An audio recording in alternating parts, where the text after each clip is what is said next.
Hello everyone, I am Harsh. In the previous video, we learned about controller-based ASP.NET Core, Web API and the request pipeline. In today's video, we will understand what middleware is in ASP.NET Core Web API and how it works behind the scenes. I will also show you how to create a custom middleware with a simple example. By the end of this video, you will clearly know why middleware is important and how it handles requests and responses. Let's get started. Now let's first understand what is middleware in ASP.NET Core Web API. Middleware is a small piece of code that sits in the request pipeline. Every HTTP request that comes to your web API passes through the middleware before it reaches your controller, and the response also goes back through the middleware. How middleware works internally? Middleware is executed in the order you added it.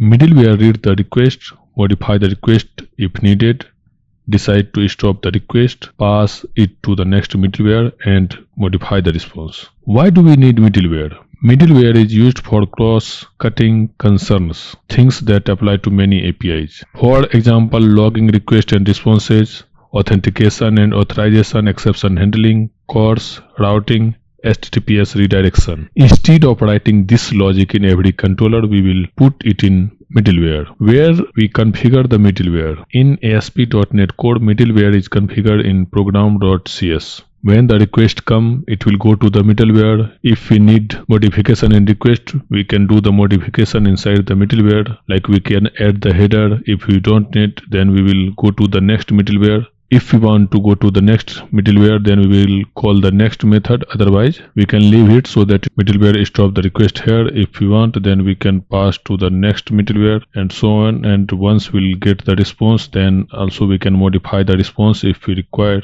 and we will get the final response by going through all the middleware. Now let's see our default middleware what we have used here.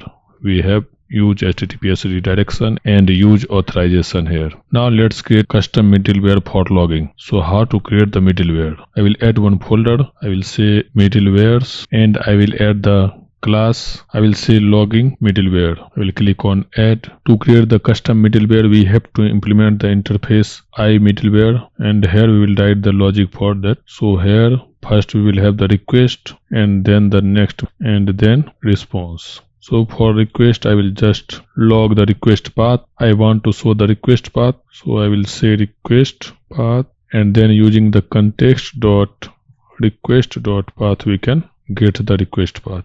We have to call this next by passing the context and add the await here and make the changes here async, and then response dot body. Let's use this middleware. To use this middleware, we have to register it in program file builder.service.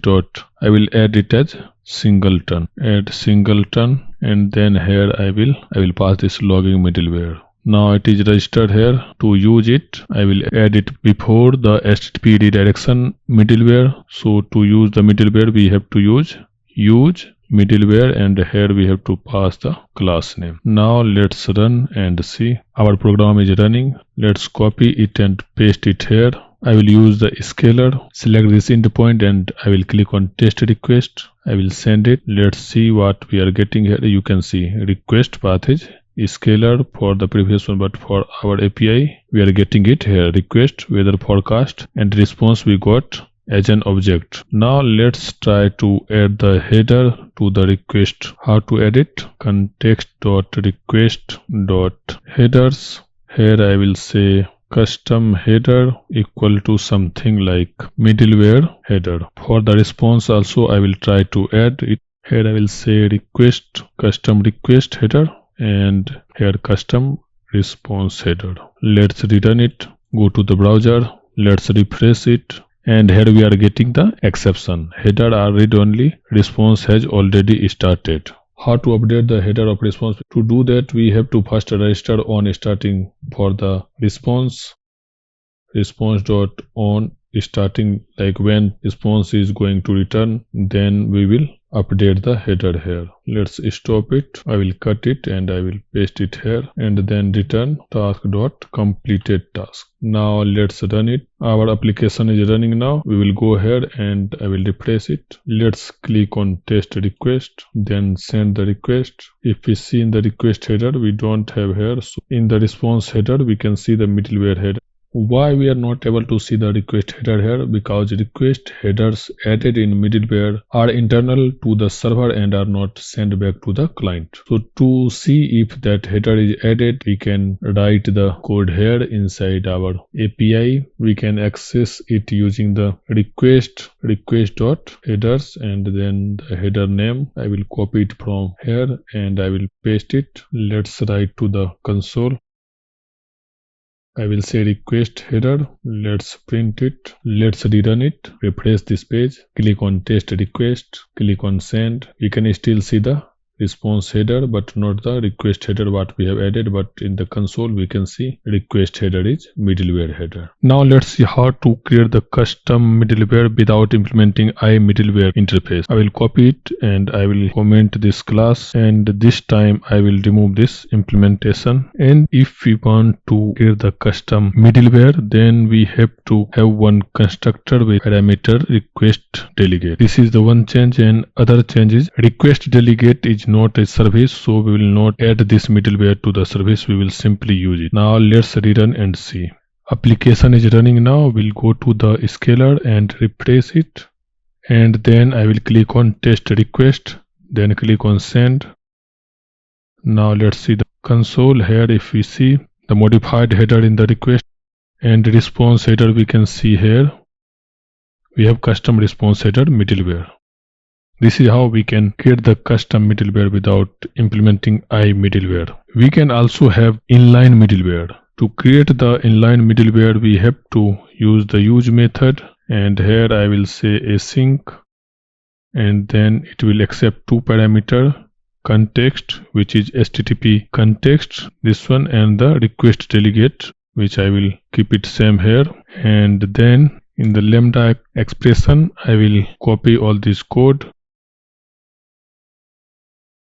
I will paste it. This is our inline middleware. I will comment that middleware and let's see we are getting similar result or not. Go to scaler, refresh this page, click on test request, click on send, and in the response header we can see custom response header middleware, and also in the console we can see the request header which we modified in the middleware. So this is how we can create middleware in different way. What is request delegate here? Request delegate is a pointer to the next middleware in the request pipeline. In simple word, request delegate represents the next middleware in ASP.NET Core request pipeline.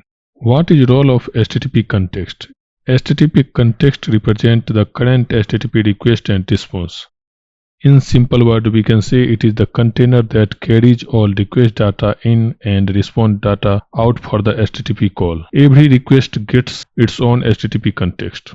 I hope you learn what is middleware, how it works internally, and how to create the custom middleware, and how to modify the request header from the middleware. That's all for this video. If you found this video helpful, let's share with your friends.